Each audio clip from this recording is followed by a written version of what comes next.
Lebanon seems to have officially entered a black hole, as if its fall has become fate.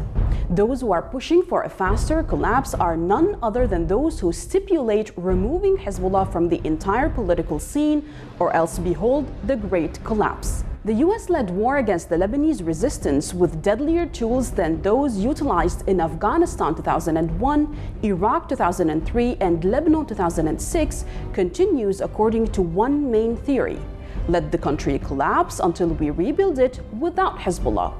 A theory which Riyadh's Mohammed bin Salman completely supports despite the decline of his current position in the region's politics. However, he is always ready to interact whenever the opportunity arises, being the main financial guarantor for crafting disorder in the region. Until then, work will be resumed to complete the scattering of chaos in Lebanon through activating the dubious activities of NGOs, imposing new sanctions on Lebanese political figures, and pushing for instability in the country's national security, which makes the internal arena open to any possibility. What makes the current situation worrisome is that Israel today is present in every Arab country except the very few like Lebanon, meaning that the latter will not be allowed to deviate from this path and might be even forced to join the bandwagon of normalization. There is no longer any ambiguity that the corruption of the ruling elite and the absence of any serious effort to find a solution to the imminent collapse are helping the foreign powers push Lebanon towards this end goal. Economic observers view the country headed towards painful times in light of the downfall scenario that threatens all institutions which are no longer able to contain their dangerous repercussions. In parallel, Washington is activating its policy to destroy Lebanon in cooperation with local actors entrusted with the task, in addition to a set of basic pillars for its project run by the US administration from abroad and the US Embassy in Beirut. The fruits of this chaotic labor have begun to appear at the level of both top-held positions in public institutions and entry-level ones in everyday-born, multi-million-dollar NGOs in the country. Welcome to the Mideastream. I'm Marwa Osman.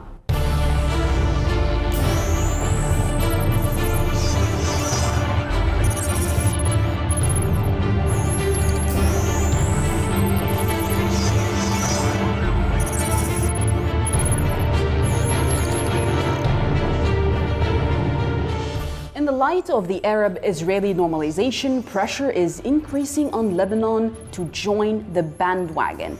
The Kingdom of Saudi Arabia is currently playing the role of a spectator, while the United States is working on its plan to implement a theory shared by Washington and Riyadh: let the country collapse so that we rebuild it without Hezbollah. To discuss this issue with us from Beirut is Mr. Mataz Al-Wahwah, political commentator. Thank you for being with us. Mataz, now it seems that work is resumed to maybe complete the sowing of chaos across Lebanon through activating NGOs, which usually they have Western-backed agendas, and they are funded by also foreign powers, by imposing maybe new sanctions on new political figures in Lebanon. And there is also this sense of loss of security in the country, which makes the internal scene just open to any sort of bad possibilities here.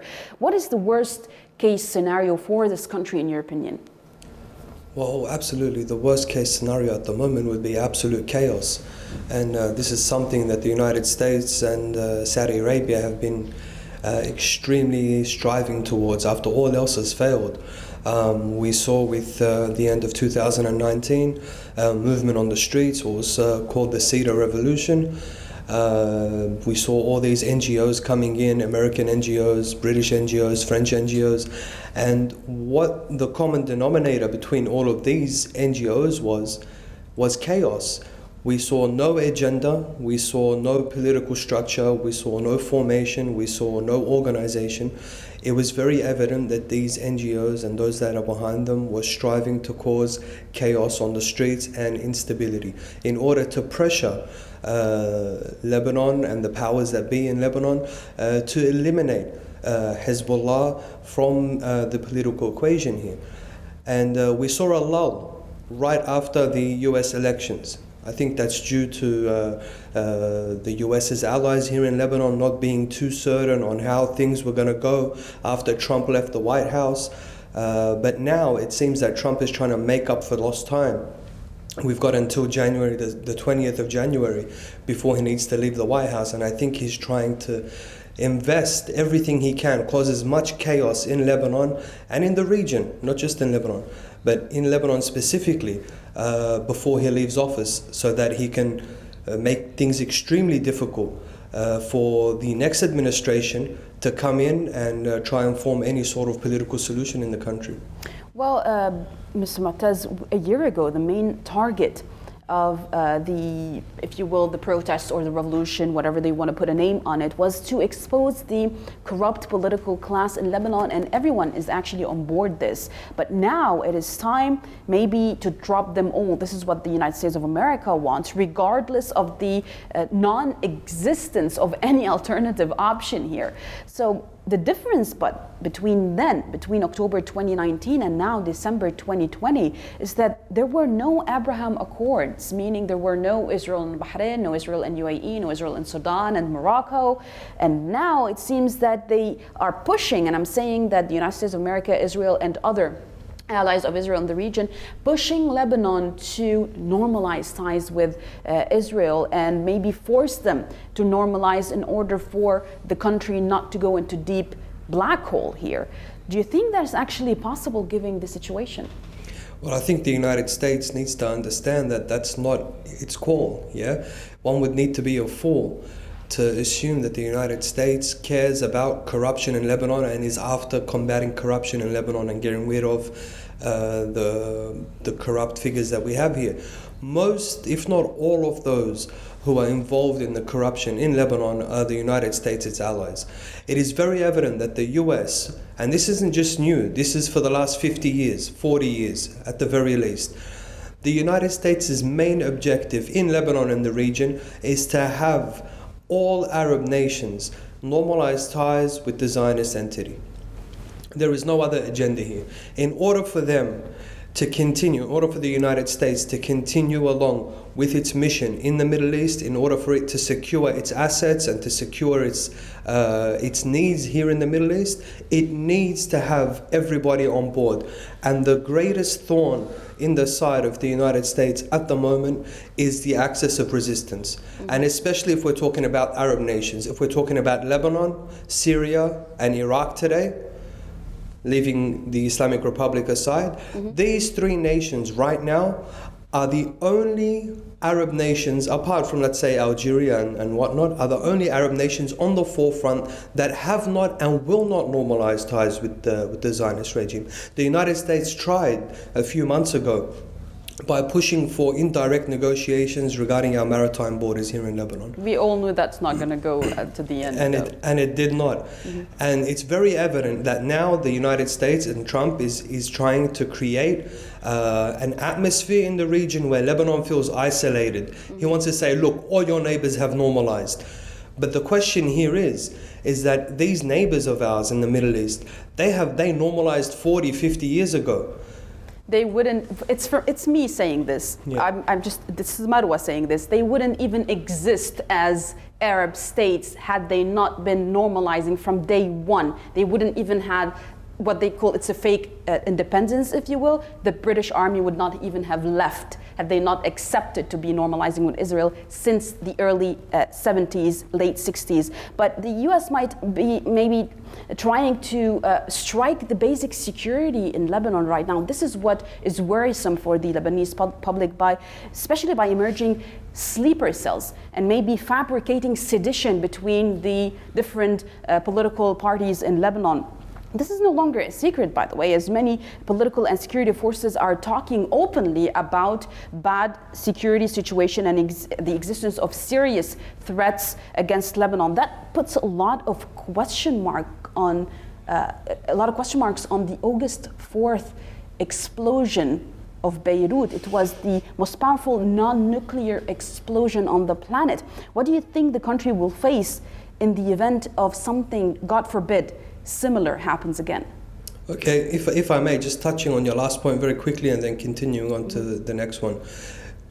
We need to remember that when it comes to normalization in Lebanon, the United States and allies tried in the 1980s. We had a president had an agreement. We had an agreement, and we had a president who was willing to normalize. The nature of the Lebanese people caused the Lebanese people themselves to forcefully remove that president.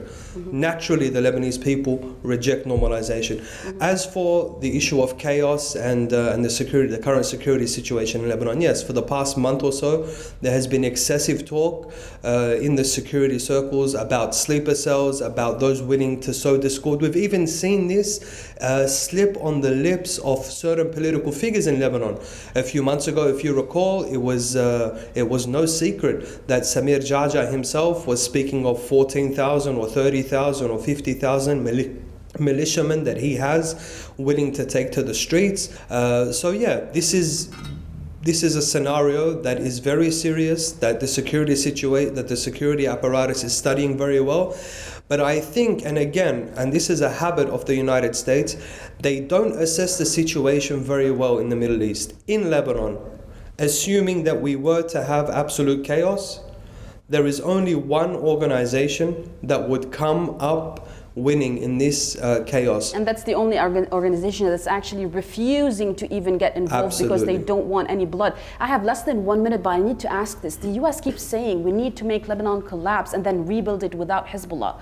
We're talking about more than 1.5 million Lebanese who give allegiance, not only support, to Hezbollah. What are they planning on doing with all of us? They'd have to ship us all off to some desert somewhere, wouldn't they?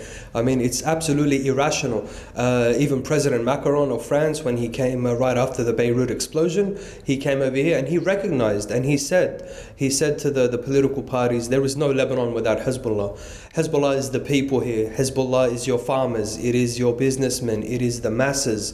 Hezbollah is not a political movement made up of certain families. No, Hezbollah is the masses. It spreads all over Lebanon, and like you said, over 1.5 million, so more than half of the Lebanese population is Hezbollah. You can't make Lebanon, you can't build a future Lebanon without Hezbollah and without the people of Hezbollah. This is absolutely irrational thinking. And mind you, I'm saying 1.5, that's only the actual Shias who are Correct. Giving allegiance to Hezbollah. I'm not even talking about the allies, the Christian, the Druze, the Sunnis, the allies of the resistance. I want to thank you very much. This was very interesting to talk to you, Mu'taz Al-Wahwah, political commentator with us from Beirut, to discuss the upcoming scenarios in Beirut. Please stay tuned. Next, we will be talking about Yemen.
After a hard labor that lasted for more than a year, former Yemeni President Abdrabbu Mansour Hadi, who is hiding in Saudi Arabia, announced the birth of a new government that brings his supporters together with the members of the Transitional Council in accordance with the Riyadh Agreement. Hadi's announcement was met with restraint inside Yemeni circles, while Ansarullah considered this move merely an attempt to gather those dispersed outside Yemen and that it would soon prove its failure. The Riyadh Agreement, from which the new government seeks to take its legitimacy, has failed so far to establish a framework for understanding between the mercenaries of the aggression against Yemen in its two parts, the Saudi and Emirati. Until this day, it has been nothing but a tool to legitimize the colonial presence of the member of the coalition aggression in the southern and eastern governorates of Yemen. The Riyadh Agreement is the same illegitimate pact that the aggression countries used as a pretext for military intervention in the city of Aden, where Riyadh transferred thousands of Saudi soldiers there and established militias loyal to it in the governorates of Aden and Abyan and worked to control the governorate of Mahra.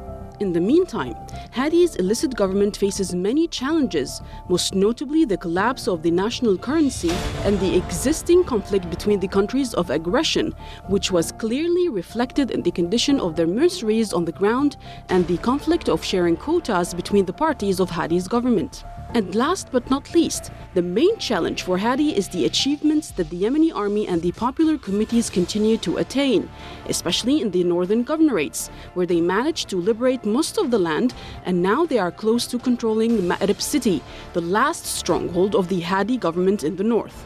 Meanwhile, in a new achievement, the Yemeni Ministry of Interior announced last week the entry of armored vehicle Ba'as-1 to military service, noting that it is a 100% local production. The ministry confirmed that it was designed with high quality to work in various security operations.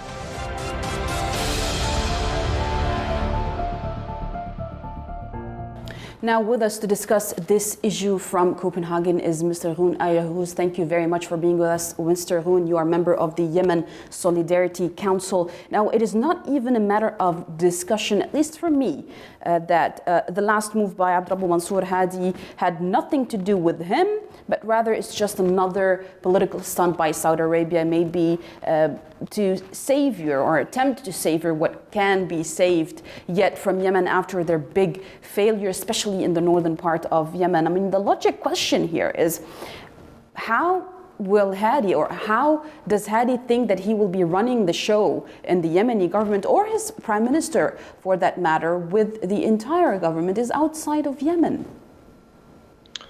Well, Marwa, it's frankly, in a lack of a better word, impossible for any exiled government to enforce its not only its authority but also its jurisdictions in supposedly its own country, when without manpower that is loyal enough to enforce the laws, rules, and procedures of the Hadi government. It is also worth to point out that the only thing that really secures the Hadi regime's presence in Yemen consists of mercenary groups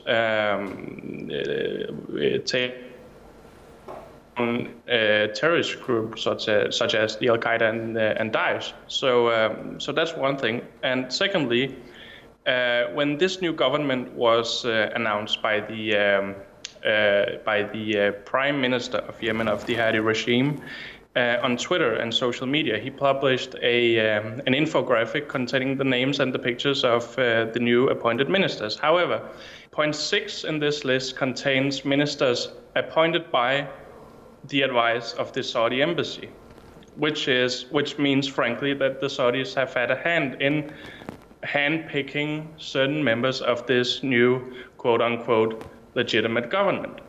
So this is yet another example of how the Saudi regime breaches Yemeni sovereignty, contradicting all international laws and regulations. Well, Roon, the government consists of 24 portfolios, as the Prime Minister said, supposedly divided equally between the North and the South, as stipulated in the so-called Riyadh Agreement. Yet still there is no mild attempt to even open a channel of dialogue with the rest of the country. And I'm speaking here about Ansarullah, the majority of the people who support Ansarullah here. They are excluded from the inclusive government, if you will. In light of all the achievements by the Yemeni armed forces and by the national committees of Ansarullah and the grave losses of the coalition forces, what is Mohammed bin Salman seriously waiting for just to put an end for this needless and unnecessary war? Well, as I think has been quite evident, at least the past few years, the war, the Saudi regime has already lost this war. They are merely trying to take its time to save face and to keep up this illusion that the Saudi regime, with its puppet government, so-called legitimate government of Mansour Hadi, this illusion that they are working in the best interest of Yemen. That is absolutely false. One has to point out, and one has to also remember, quite frankly, that the Hadi regime, when he was president during the transitional period, and his cabinet resigned in early 2015. So already there, he has no authority, no jurisdiction, no parliamentary mandate to enforce his own laws as he sees fit. I mean, it's the entire thing is one huge illusion, and if the Saudis, if they decide, okay, we have lost, admittedly, and now we are going to enter peace talks, as has been required by us, by all international parties involved in this conflict, then they would lose this, how do you say, this rock-solid, firm stance towards, as they supposedly claim themselves, towards Iran, which is their main strategy. So they are not only trying to save face, but also trying to see what happens. How does this war turn out, and is it in our favor? They think, well, we'll just stick with it. It's a mess. Well, many challenges really face this newly appointed Hadi government, like, for example, maybe improving the living conditions inside of Yemen while they are outside of Yemen. That's one. You have someone should stop the collapse and deterioration of the currency as well, which is obviously impossible without lifting the blockade imposed by Saudi Arabia on the country.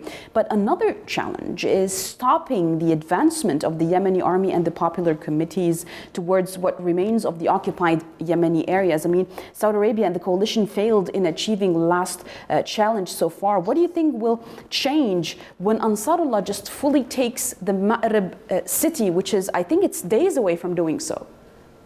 Yeah, well, currently there are many factors which make Ma'rib strategically important. One is that the city and government bearing the same name is part of the so-called Eastern Oil Triangle, which it consists of Al-Bayda, Shabwa, Ma'rib, and Al-Jawf.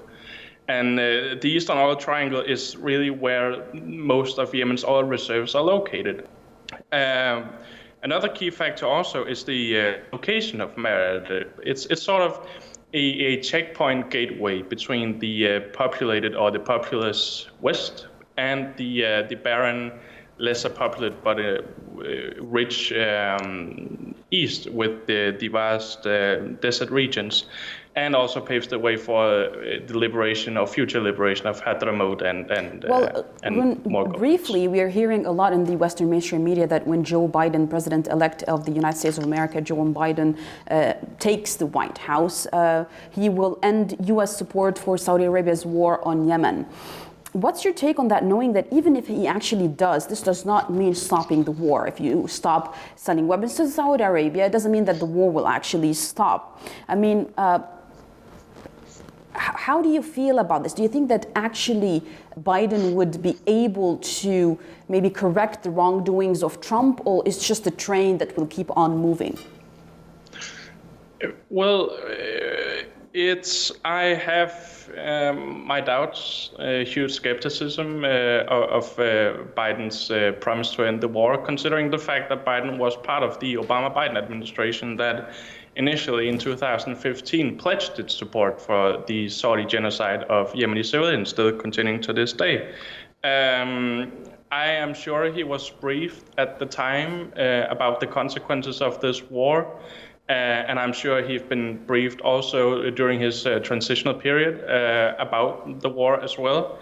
I think personally, a military pullout of Yemen does not solve all problems overnight. I think one thing is the United States and the Western powers need to realize the facts and separate fact from fiction. That the fact is that a government, the National Salvation Government, is in control of 85% of the Yemeni people, and has been so for the past half a decade.